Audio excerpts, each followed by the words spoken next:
তো এই হঠাৎ এই পাল্টিবাজিটা কেন? কারণ বুঝতে পেরেছেন যে ভারতের কমিউনিস্ট পার্টিটা এখনো ভারতীয় কমিউনিস্ট পার্টিটা হতে পারেনি, এমনি শূন্যের দিকে গেছে। এসএফআই ফাঁকা ফ্ল্যাটে লেনিন বোঝানোর কাজ ছাড়া আর কিচ্ছু জানে না। স্টালিন এবং হিটলারের সঙ্গে এদের সমঝোতা ছিল, ততক্ষণ কমিউনিস্টরা কোনো কথা বলেনি হিটলারের বিরুদ্ধে।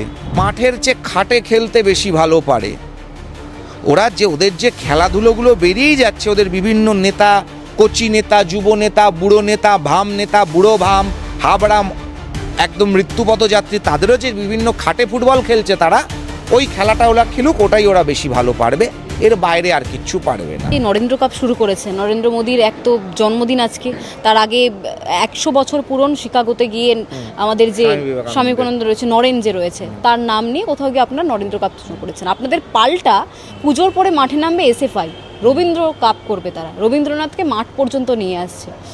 কতটা টক্কর দিতে পারবে এসএফআই বিজেপি? এসএফআই মানে কমিউনিস্ট, বুর্জোয়া কবি রবীন্দ্রনাথ যারা বলেছিল, তোজোর কুকুর বলেছিল সুভাষচন্দ্র বোসকে, যারা তাদের হঠাৎ এই হঠাৎ তো রবীন্দ্রনাথের প্রতি প্রেম, সুভাষচন্দ্রের প্রতি প্রেম। ডিওয়াইএফআই কেরালাকে দেখলাম স্বামী বিবেকানন্দের গেরুয়া বসনকে সাদা রং করে দিয়ে নাকি ডিওয়াইএফআই এর যুব আইকন হয়ে গেছেন স্বামী বিবেকানন্দ, কিন্তু গেরুয়া পোশাকটা নেই, সাদা পোশাক আছে। তো এই হঠাৎ এই পাল্টিবাজিটা কেন? কারণ বুঝতে পেরেছেন যে ভারতের কমিউনিস্ট পার্টিটা এখনো ভারতীয় কমিউনিস্ট পার্টিটা হতে পারেনি।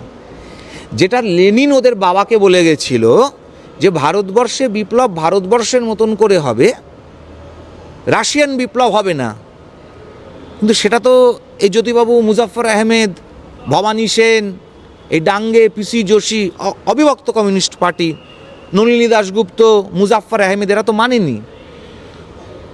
পিসি যোশী, শ্রীপদ অমৃত ডাঙ্গে, নলিনী দাশগুপ্ত এবং মুজাফফর আহমেদ, যে মুজাফফর আহমেদের নামে কমিউনিস্ট পার্টির কলকাতার পার্টি অফিসটা, এরা চারজনে ব্রিটিশের কাছে মুচলেখা দেওয়া পাবলিক।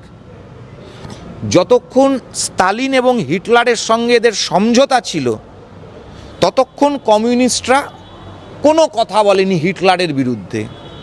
আপনি ইতিহাস ঘেঁটে দেখে নিন, স্টালিন এবং হিটলারের সঙ্গে যখন চুক্তি আছে, সেই সময় হিটলার ফ্রান্স আক্রমণ করেছে, ফ্রেঞ্চ কমিউনিস্টরা কিন্তু হিটলারের বিরুদ্ধে কোনো কথা বলেননি, তারা হিটলারের আক্রমণকে সমর্থন করেছিল। এই বাংলার মাঠে যে তারা নামছে, এসএফআই নামছে, বাঙালিদের মন জয় করতে ওরা এমনি শূন্যের দিকে গেছে। এসএফআই ফাঁকা ফ্ল্যাটে লেনিন বোঝানোর কাজ ছাড়া আর কিচ্ছু জানে না।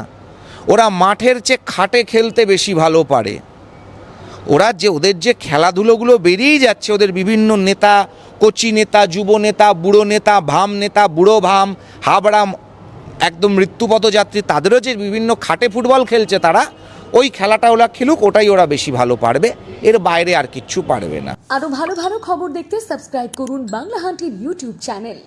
বাংলা হান্টের আরো খবর দেখতে নজর রাখুন। বাংলা খবর মানেই বাংলা হান্ট।